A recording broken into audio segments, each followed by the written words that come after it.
And now, live from Level 5 Productions on the island of Milleronia, it's The Larry Miller Show.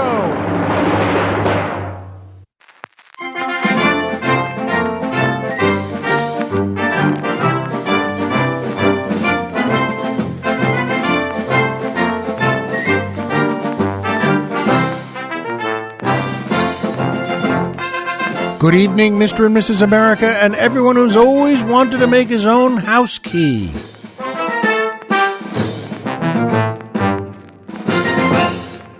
Hi, folks, and welcome back to the Larry Miller Show. I'm Larry Miller, but in a way, aren't we all? And boy, oh boy, it's never been a prettier summer day than here on Milleronia today.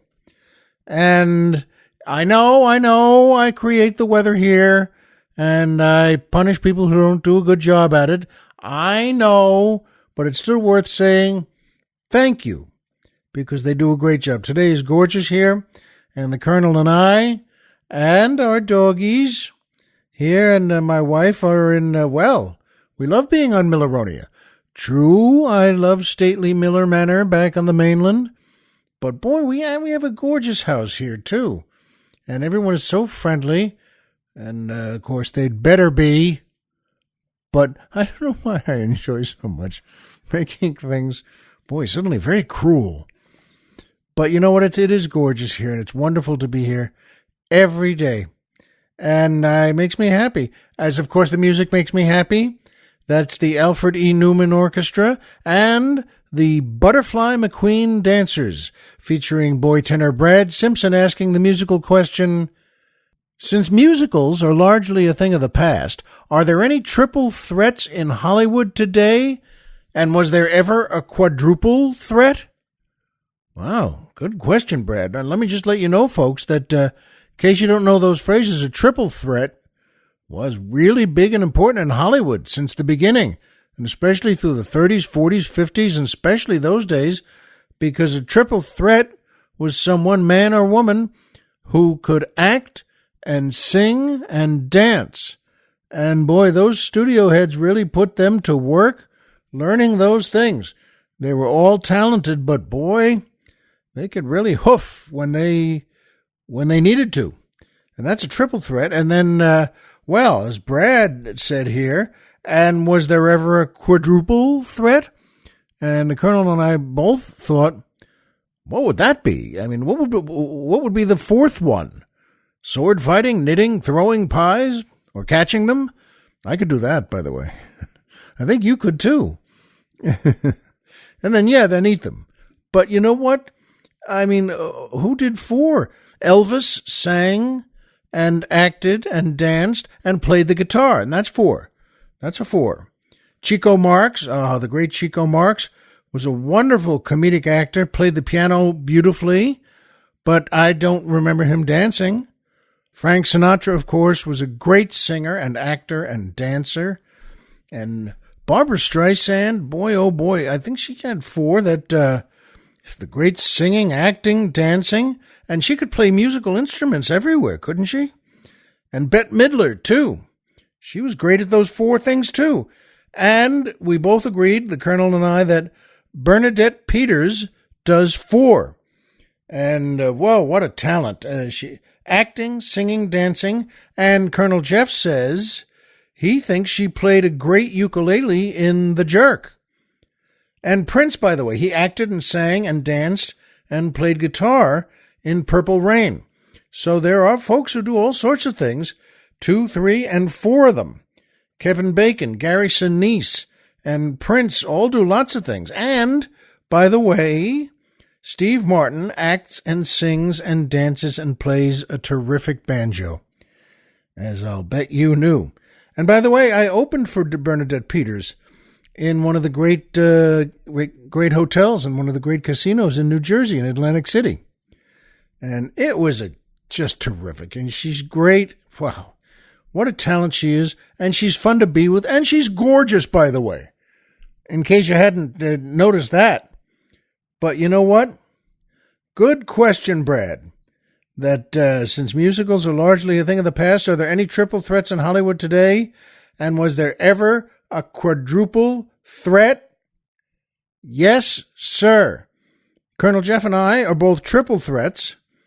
And, well, you know, and it's not, maybe it's not those things are, it gets down to like the third thing is not that great, you know, like making eggs. Hey, we're pretty good at that, you know.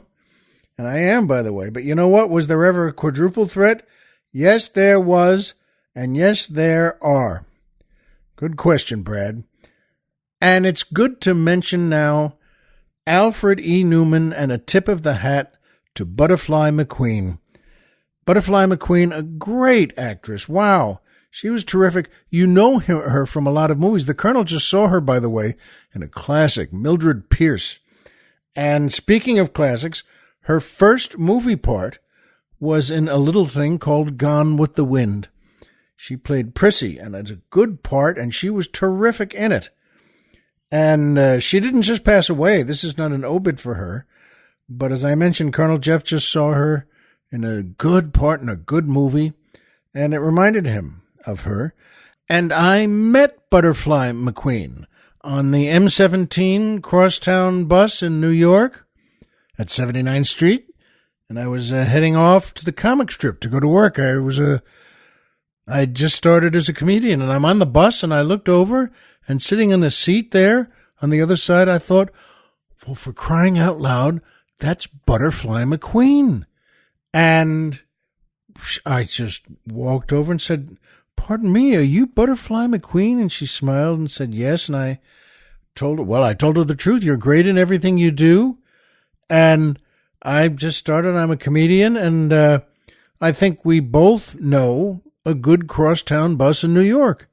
And she laughed at that, and we just chatted for a second or two, but that was one of those moments of, well, how do you like that? So, God bless her. Boy, she passed on in 1995.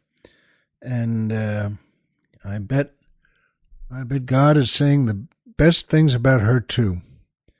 And I bet his first words to her were, aren't you Butterfly McQueen? And I also mentioned, pardon me. And I also mentioned the great Alfred E. Newman. And I hope some of you know, or most of you know, or all of you know. He was the great master, the great motto, the great face of Mad magazine. And his motto that it said underneath his picture, which was always a drawing, and used to be in quotes, what? Me worry? And I still don't even know what that means, but I loved it the first time I read it, and I still do. And, well, as the Colonel and I talked about today, Mad magazine is ending.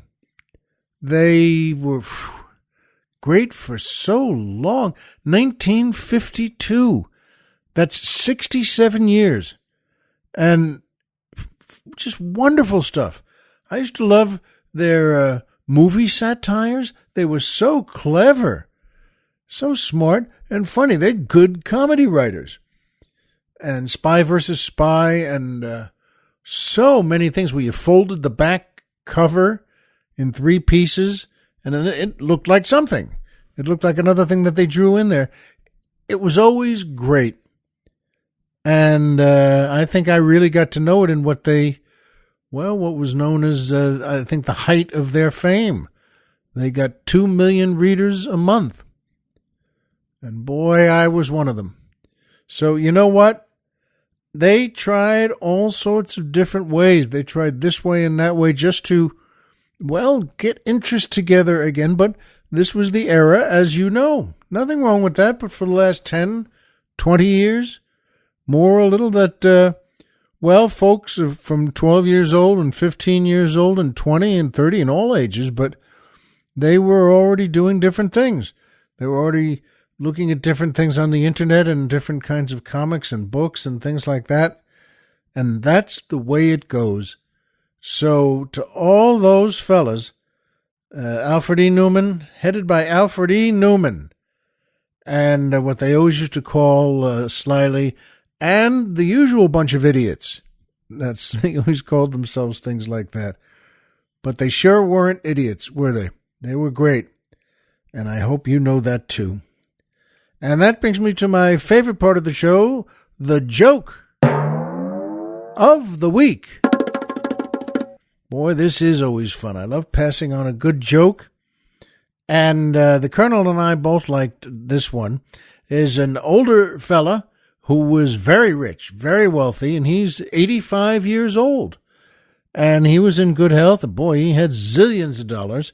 And what do you know? He fell in love with a beautiful 25-year-old girl. And she's a young woman.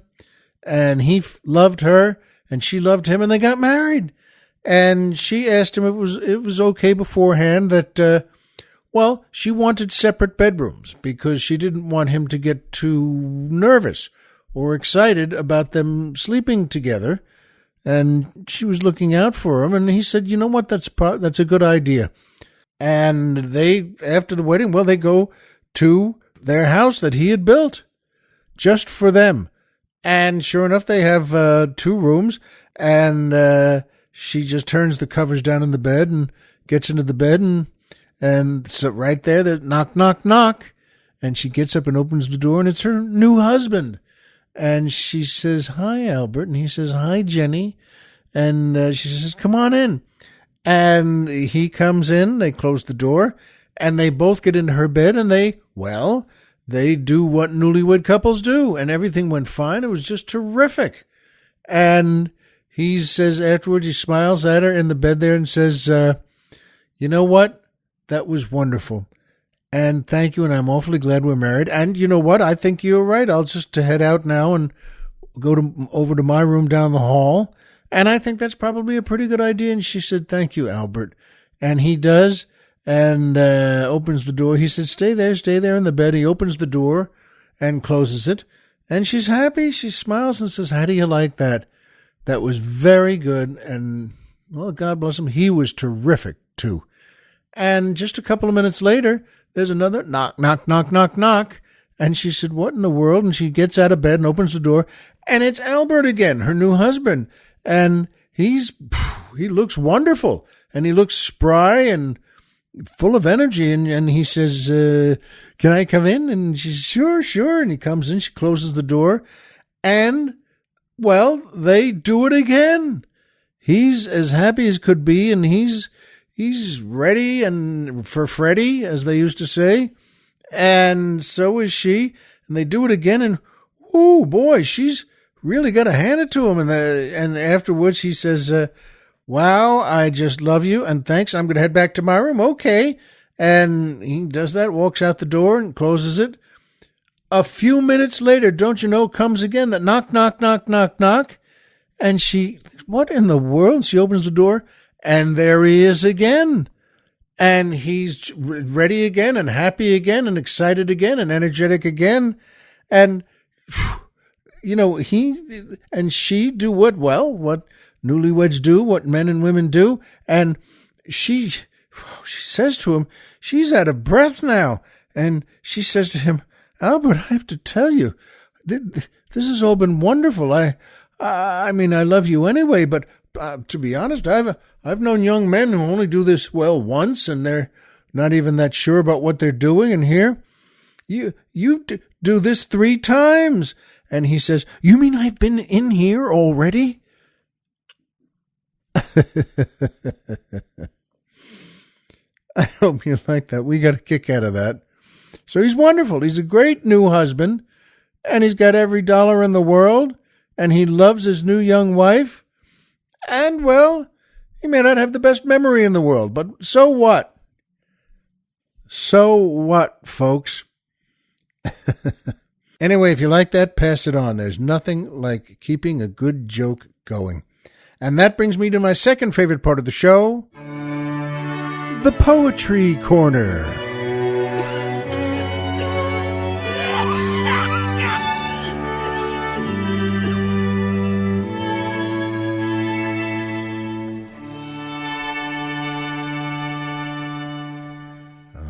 That string quartet. This is a terrific poem and very touching. It's by Edgar Albert Guest. He lived from 1881 to 1959. He was born in England but grew up in Michigan. And every time I read something like that, by the way, I want to say, England wasn't good enough? But, I mean, Michigan's a great place. He started working at the Detroit Free Press when he was 13 and stayed for 60 years. And a wonderful poet, and here's one by him called A Boy and His Dad. A boy and his dad on a fishing trip. There is a glorious fellowship, father and son in the open sky, and the white clouds lazily drifting by, and the laughing stream as it runs along, with the clicking reel like a marshal's song, and the father teaching the youngster gay how to land a fish in the sportsman's way. I fancy I hear them talking there in an open boat, and speech is fair, and the boy is learning the ways of men from the finest man in his youthful kin. Kings to youngster cannot compare with the gentle father who's with him there, and the greatest mind of the human race not for 1 minute could take his place. Which is happier, man or boy? The soul of the father is steeped in joy, for he's finding out to his heart's delight that his son is fit for the future fight. He is learning the glorious depths of him, and the thoughts he thinks and his every whim, and he shall discover when night comes on how close he has grown to his little son. Oh, I envy them as I see them there, under the sky in the open air, for out of the old long ago came the summer days that I used to know, when I learned life's truths from my father's lips, as I shared the joy of his fishing trips. A boy and his dad on a fishing trip, builders of life's companionship. Isn't that a good one, folks? That's just lovely. A Boy and His Dad by Edgar Albert Guest. And that brings me to my third favorite part of the show, the Magic Movie Moment.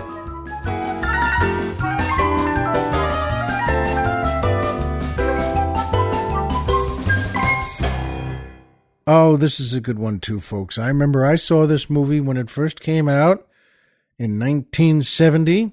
With my friend Billy Walsh, and we both just loved it.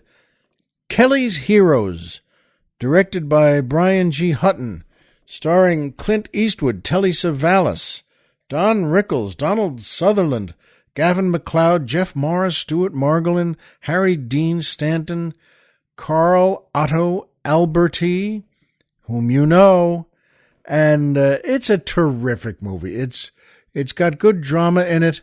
It was shot in Czechoslovakia, by the way, and I remember seeing John Landis on The Tonight Show talking about it. He was a kind of a junior director then, second assistant director or third assistant director, and boy, he's terrific now, but he was always saying, well, you know, when you're single and you're spending a lot of time in Czechoslovakia, it may not sound like the greatest place, but it really was to us. Yeah, sure. When people say, what do they make? Well, they make tennis balls, but you know, it always says made in Czechoslovakia there. But this is a wonderful movie, folks. And it's such a good story. And with what a cast of good, strong actors. And there's always a nice comic touch, too. Even in the most dramatic moments, they know how to wink at you. And it's very welcome. And the magic movie moment to me, with you, on Kelly's Heroes, is the scene where, well, they know there's gold, and it's locked up, bolted up behind giant doors in a small bank in France, and it's the Nazis' gold that they've been stealing. And they go there, all these fellas, they essentially, well, take off and go. And they've got a group together, and they're going to steal that gold back from the Nazis. But there's a Panzer tank and its crew guarding that gold, guarding that bank. And they decide, with Clint Eastwood as the leader of the group, and all of them together, that, because that guy, that Panzer commander, He's tough as nails, and he's not giving up. And they decide to confront him and tell him what they're there for and see if they can make a deal. As Don Rickles says, what do you mean, what are you going to do? You make a deal. It's a deal. Tell him you want to make a deal. And Clint and Telly and Donald Sutherland approach the tank sitting in the town square in front of that bank. And one of them's on the left, and one of them's on the right, and one of them's in the center. And they walk up to that tank, and you see the turret of that giant tank cannon. And it follows them as it starts going down, just following them as they approach. And that tank and its soldiers aren't kidding around.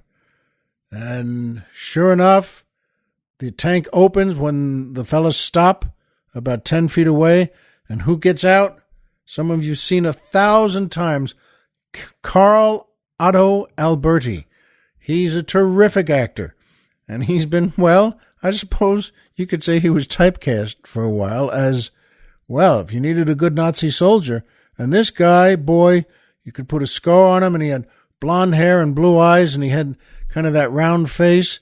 And he wasn't ugly or anything, but if you just glanced at him, Martians could land and say, German? And he gets out, takes him a couple of steps, and he's the commander. He's the tank commander.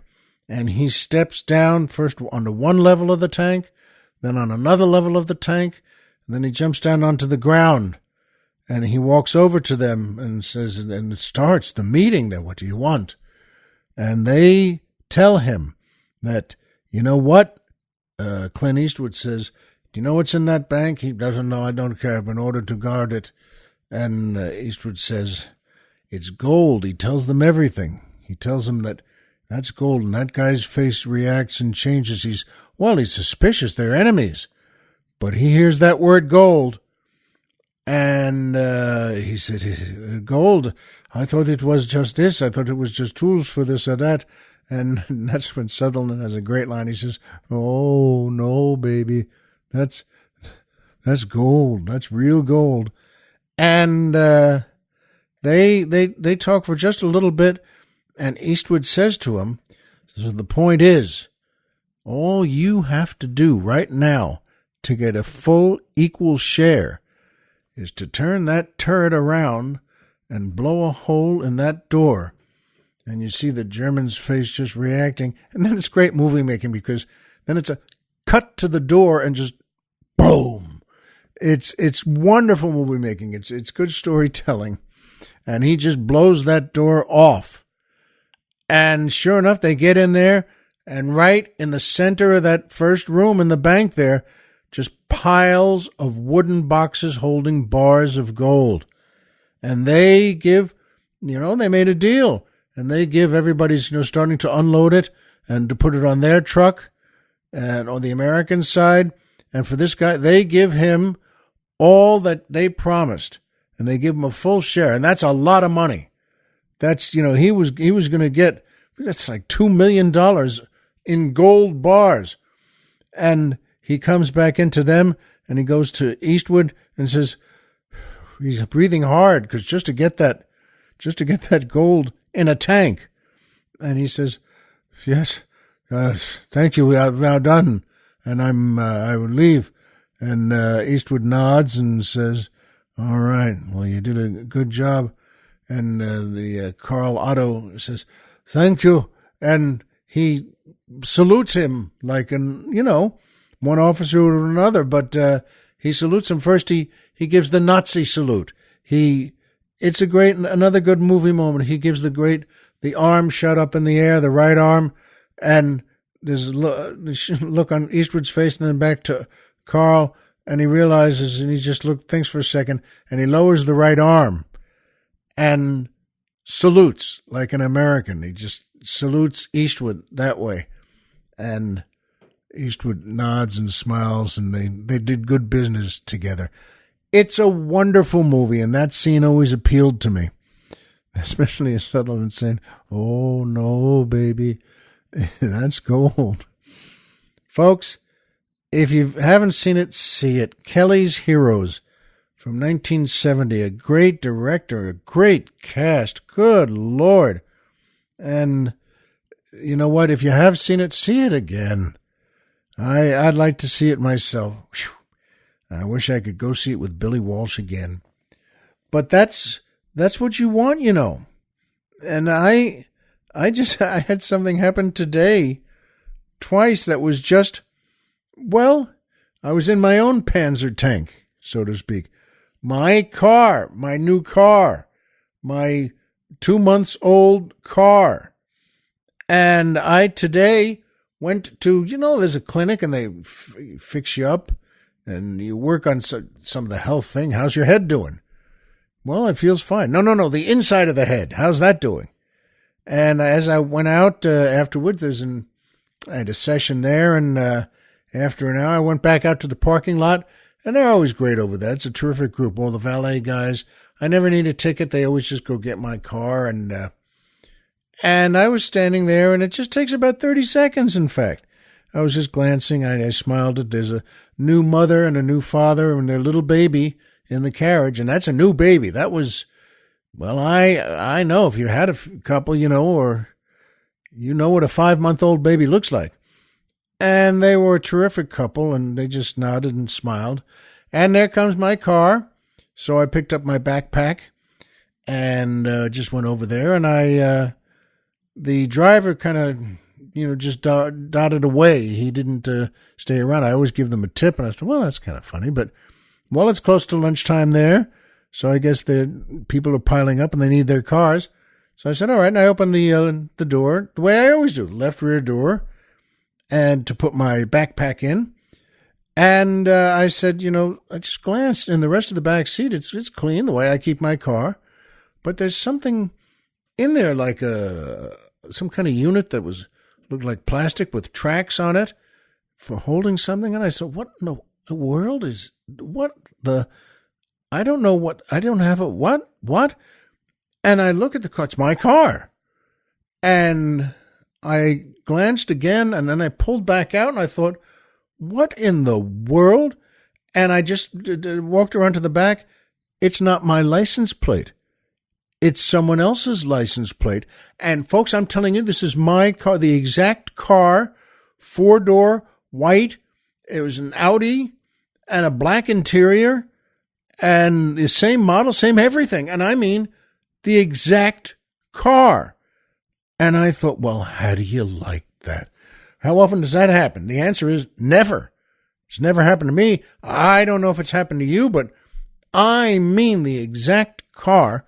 And I reached in and pulled out my backpack and closed the door and stood there blinking at it. And I walked back to the valet station there, and the guy holds his hand out and points at the car. And I said, no, that's not mine.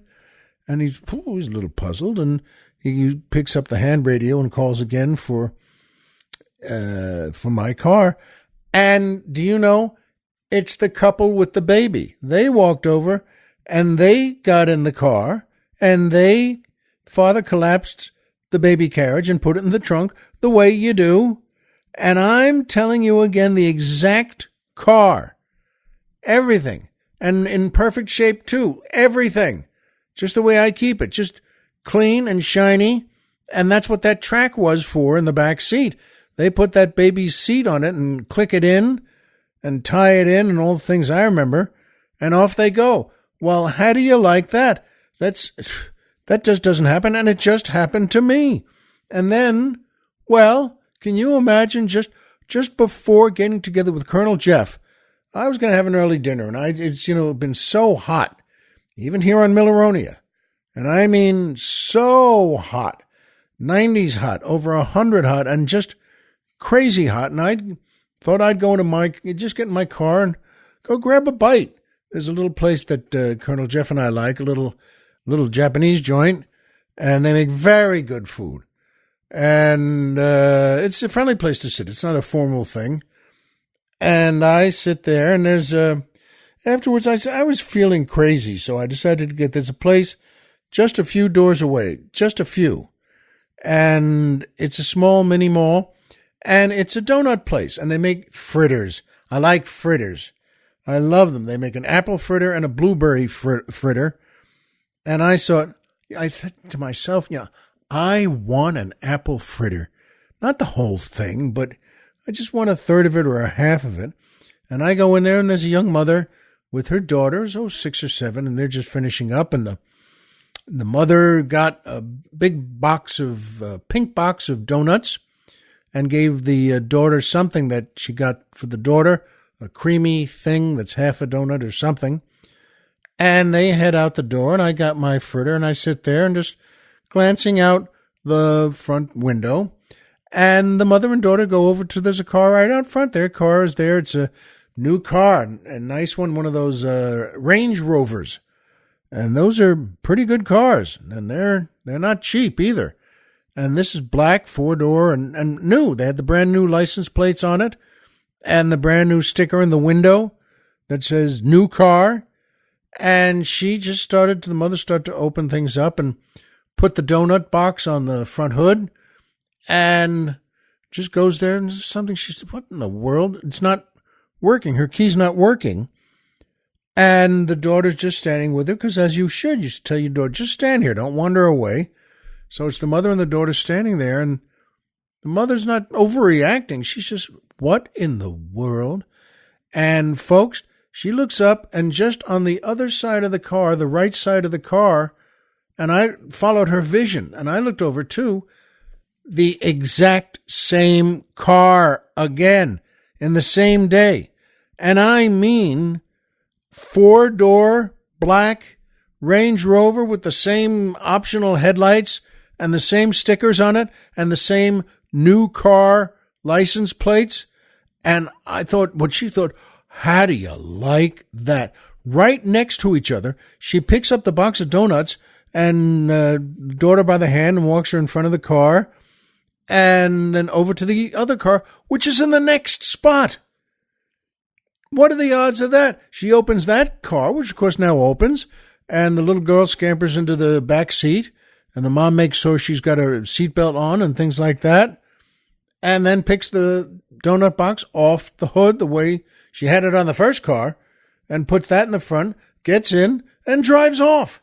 And I thought, how often does that happen? That's what I told Colonel Jeff. I said, this is crazy. It's never happened to me. And then it happens to me. And then on the same day, 4 hours later, it happened to a woman in the donut shop. Now, and I wonder, does that happen to you? Has that ever happened to you? Anything at all? That remarkable? And you know what? It does happen to people, just not a lot. Crazy things happen far more than we think they do, even when you don't expect it. When I was 15, I got a job at Times Square store in New York, TSS, and this was a popular store. I don't know if they were national. I don't think so, but around New York, yeah, there were 4 or 5 here and there. And I just went over and said, I applied for a job there in their offices. And I was 15, and it took a while. I had to, take a bus down the road, down Peninsula Boulevard there. And you know what? They hired me. I remember the guy said, you a good cashier? You ever been a cashier before? And I said, I'm the best cashier you're ever going to meet. Now, that wasn't really a lie because, well, he doesn't know me. I had never been a cashier before, anytime, anywhere. But you know what? You can learn that, and I had a good time. Hey, I went home. Hey, I got a job, and I was just, it was good. It was good money, not great money. It was good cashier money. And I went there every time. It was like 4 or 5 nights a week, and it was an 8-9 hour shift, and afternoon to the evening. And they put me in a different department every time. And one time I got there, they put me in the hardware department. And they have a whole hardware store section. And I said, great, it's all fine with me. And I'm the only one there that was in the afternoon, and no one was in there, no customers and no other employees like me, just me in the little jacket they give you. You know those jackets that say Times Square store on it. I told the colonel I wanted it to have the little, where they put your name, Larry, in it, in script. But they didn't. They just gave me a new jacket. every day when I got there. And a fella came in because he needed a new house key. And, well, of course, you go to a hardware store, like the one in Times Square store. You say, I need a new key. Would you please make one for me? And the thing is, I didn't know how to work the machine. It's a machine that you all know, where you lock in the key and you twist it so it holds it tight, and then you put in a blank key in the other holder and you twist that tight, and then you cut the blank key based on how the guide goes in the ins and outs. By the way, you can see I don't even know it now. And I said to the guy, I couldn't get the key in the right place. I didn't know how close to put it or far away. And I said, Mister, I'll be honest with you. Here's my first shift in the hardware store area. And I don't think I know how to do this, and I don't know how to do it. So, you know what? Maybe you better come back tomorrow, and the fellow will be here knows what to do. And he said to me, well, give it a try. And he was very friendly about it. And I said, really? Okay, well, I'm all right. And, well, folks, I didn't even know how to give it a try. I couldn't get it in the slots there where it's supposed to go. So what I did was I put the blank key, the new key, in a slot and then put the cutter over it. And then I just held his house key in my hand.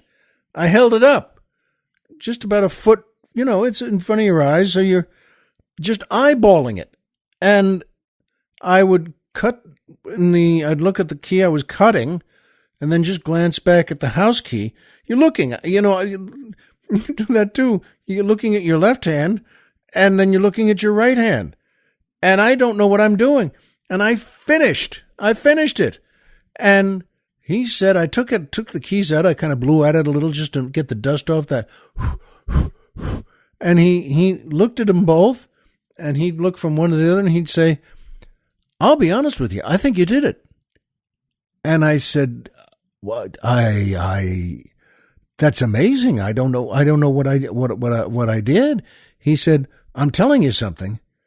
I think you did it. And I said, wow. And making a key was 30 cents, I think, in those days, or 35 cents. And he paid me. He was happy to pay me. And he said, thanks. And I said, well, now, listen, if you get it back and it doesn't work, just bring it back here tomorrow. And the fellow who knows how to do it will make another one. And he said, I will, but I've got to tell you again, I think you did it. And, folks, he never came back. And that's kind of one of those amazing, almost miraculous things of, wait, did I do it? Did you do it with anything you've ever done like that? Well, I think I'm happy with just looking back and thinking, I guess I did it. And even though it's not much money, just 30 cents or 35 cents, whew, that fella, it looked good to him. Well, if it looks good to him, it looks good to me. So, you know what? I know what my car looks like, and I guess I know what a house key ought to look like. You and I know the same things, folks. Homer is Homer, and Pluto is a planet. So remember, as always, if you walked out of bed today and had a job to go to and a home to come back to, and someone there who cares about you, folks, the game's over and you've won. So remember that. Use your own car and use your own keys, and we'll see you here next time.